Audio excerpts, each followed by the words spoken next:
আসসালামু আলাইকুম। এখন এই যে অঙ্কটা বিবিএ অনার্স চতুর্থ বছর ম্যানেজমেন্ট বিভাগের, বিবিএ অনার্স তৃতীয় বছর অ্যাকাউন্টিং বিভাগের, ম্যানেজমেন্ট বিভাগ আলাদের 2021 সালে এই কোশ্চেনটা আসে। এখন এই অঙ্কটার সমাধান করবো। এই অঙ্কটা তোমাদের জন্য খুবই গুরুত্বপূর্ণ। আগামী 13 তারিখে যে পরীক্ষাটা হবে তার জন্য গুরুত্বপূর্ণ। আসো কিভাবে সলভ করতে হবে। প্রথমে এটা অঙ্ক, এইটুকু অঙ্ক। এখন এটা সলভ করার জন্য আমরা কি করব, ঘর এঁকে নিব। এখান থেকে এই পর্যন্ত, এখান থেকে জায়গা কম তো এইভাবে যা, হ্যাঁ ঘর এঁকে নেব। এঁকে নেওয়ার পরে এখানে আমাদের এইভাবে 1 2 3 4 5 6 6টা ঘরের দরকার। প্রথমে হচ্ছে নম্বর, তারপরে হচ্ছে accepted নম্বর, accepted না expected CFAT,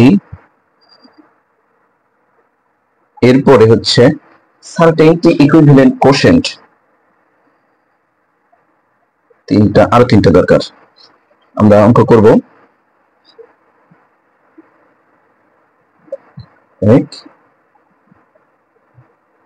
মোটামুটি এই 6টা ঘরের দরকার।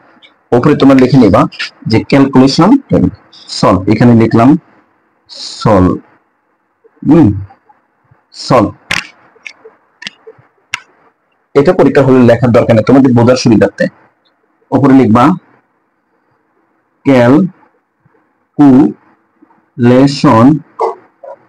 টেবিল অফ এনপিভি, এটা ক্যালকুলেশন টেবিল। তাহলে প্রথম আমাদের কি আছে, ইয়ার। প্রথম ঘরে কি হবে, ইয়ার।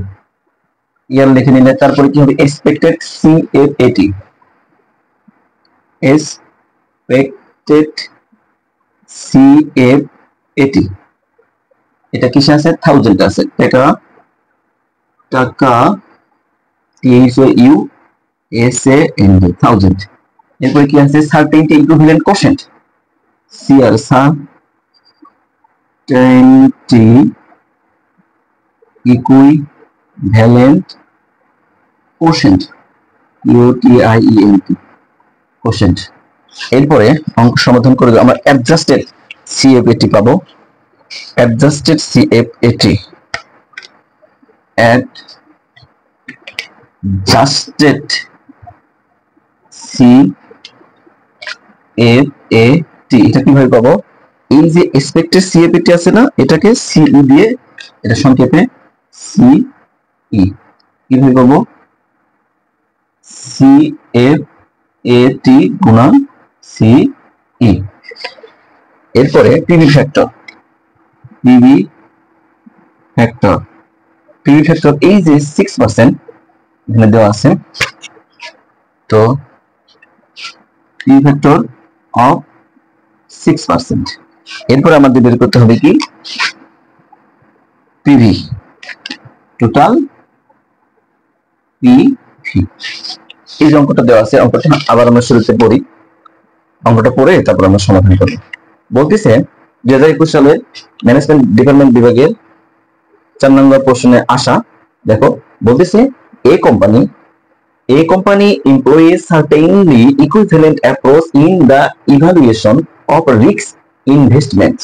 বলতেছে একটা কোম্পানির যে এমপ্লয়িরা আছে, কর্মীরা আছে, তারা এই একটা অ্যাপ্রোচ মেনে তাদের রিস্ক, তারা যে বিনিয়োগ করছে সেটা রিস্কটা ইভ্যালুয়েশন মানে মূল্যায়ন করে।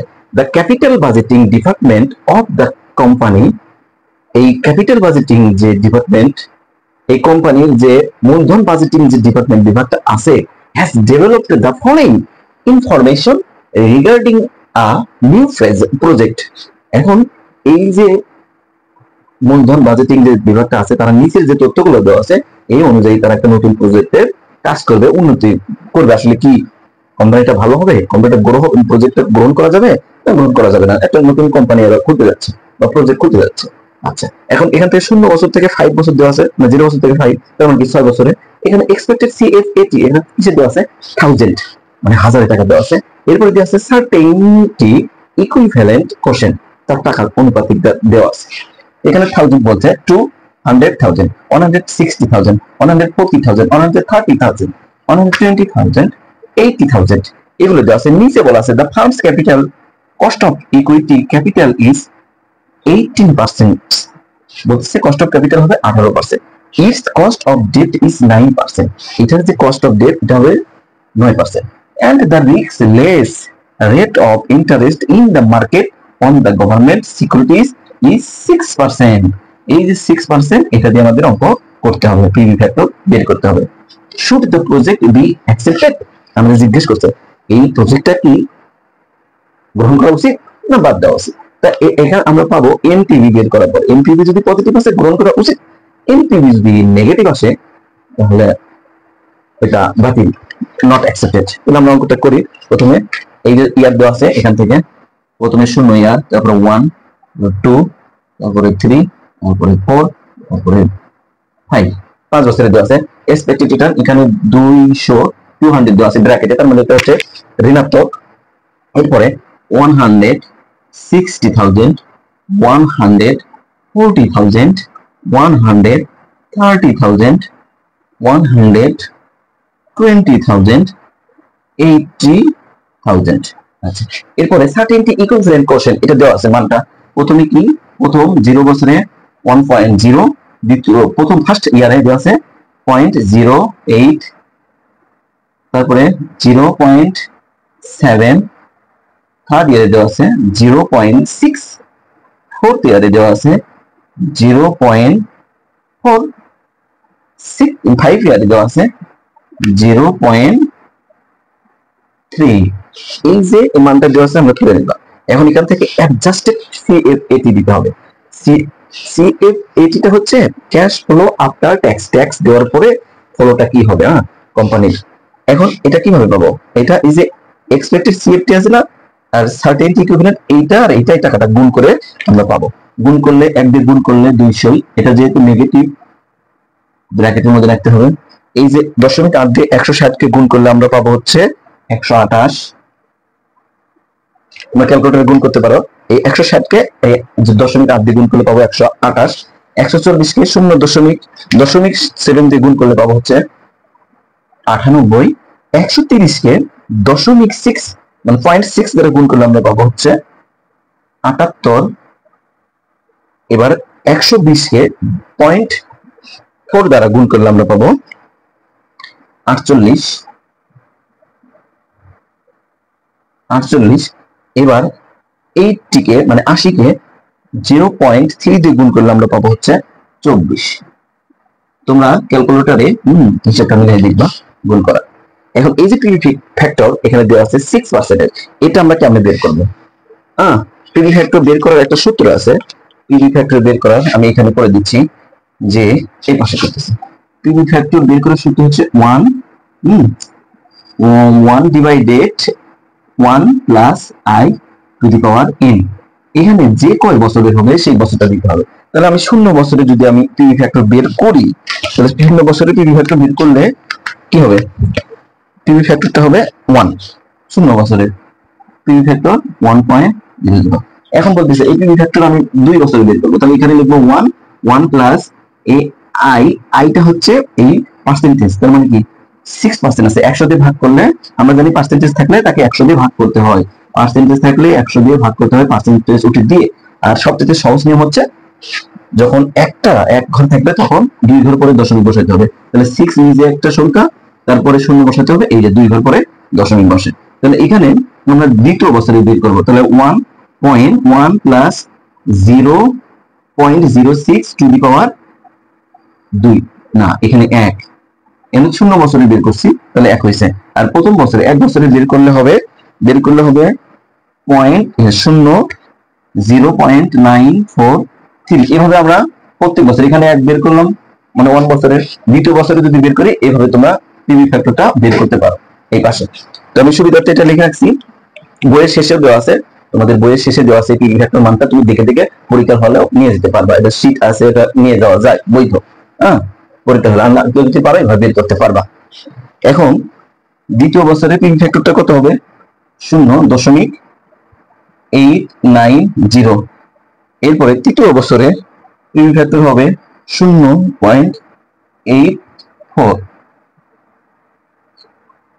এবার চতুর্থ বছরে 0.792। এরপরে পঞ্চম বছরে ফিফথ বছরে কত হবে 0.747। আচ্ছা, এই যে পিভি ফ্যাক্টর তোমরা এইভাবে বের করতে পারো। এখানে লিখে নিলাম প্রত্যেকটা বছরে। এখন টোটাল এই পিভি ফ্যাক্টর এটা কিভাবে বের করব? এখন পিভি ফ্যাক্টরটা বের করব হচ্ছে এই যে অ্যাডজাস্টেড সিএফটি পাইলাম, পিভি ফ্যাক্টরটা পাইছি, এই দুটা গুণ করতে হবে, টোটাল ফ্যাক্টর বের করতে হবে। অ্যাডজাস্টেড সিএফটি আর হচ্ছে পিভি ফ্যাক্টর। এখানে তোমরা লিখে নিতে পারো যে adjusted CFT into PV factor. এই দুইটাকে গুণ করলে, দুইটা টাকা গুণ করলে এটা একটা গুণ করলাম, পাইলাম কত 200।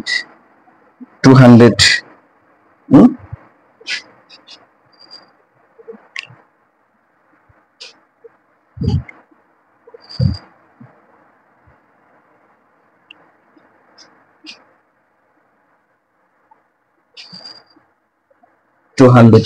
এখন এরপর এটার সাথে এটা গুণ করলাম, কত হবে 121। এটার সাথে এটা গুণ করলাম, পাবো কত 87। 87 মানে 87। এরপরে এটার সাথে এটা গুণ করলাম, 78 এর সাথে 0.840 গুণ করলে পাবো 65। 48 এর সাথে 0.792 গুণ করলে পাবো হচ্ছে 38। এরপরে 24 এর সাথে 0.747 গুণ করলে পাবো 18।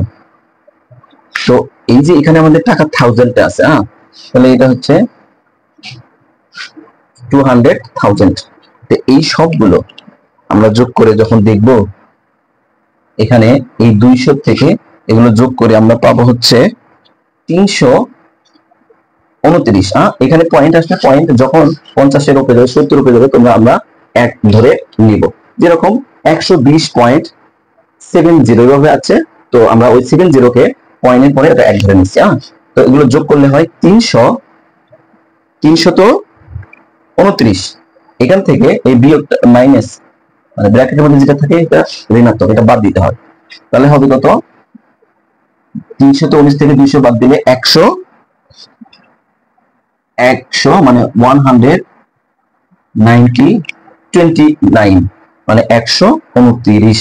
এটা কিসে প্রকাশ করা লাগছে, মানে 1000 এ যদি থাকে এটা 1000, ঠিক আছে, 1000 এ যদি থাকে 129,000 টাকা। এটা কি বেরোলো টোটাল,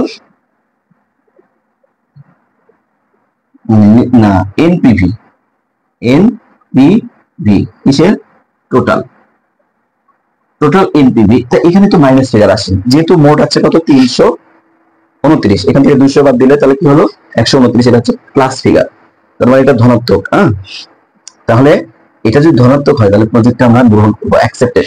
আর যদি নেগেটিভ হয় তাহলে এটা আমরা কি করবো, বাদ দেবো, নট অ্যাকসেপ্টেড। তাহলে যেহেতু এখানে আছে পজিটিভ, তাহলে এই এখানে আমরা কমেন্ট লিখবো শেষে, অঙ্কের শেষে, তাহলে ফুল মার্ক আমরা পাবো। নিচে কমেন্ট আকারে লিখে দিলাম। এখানে যদি টাকা 1000 এ লিখতে বলে তাহলে 1000 এ লিখবা, আর যদি টাকা এভাবে শুধু টাকা লিখতে বলে তাহলে শুধু টাকাটাই লিখবা। এখানে তোমরা ব্র্যাকেটে 1000 এ লিখে দিতে পারো, টাকা 1000, তাহলে পুরোপুরি সংখ্যাটা আর লেখা লাগবে না।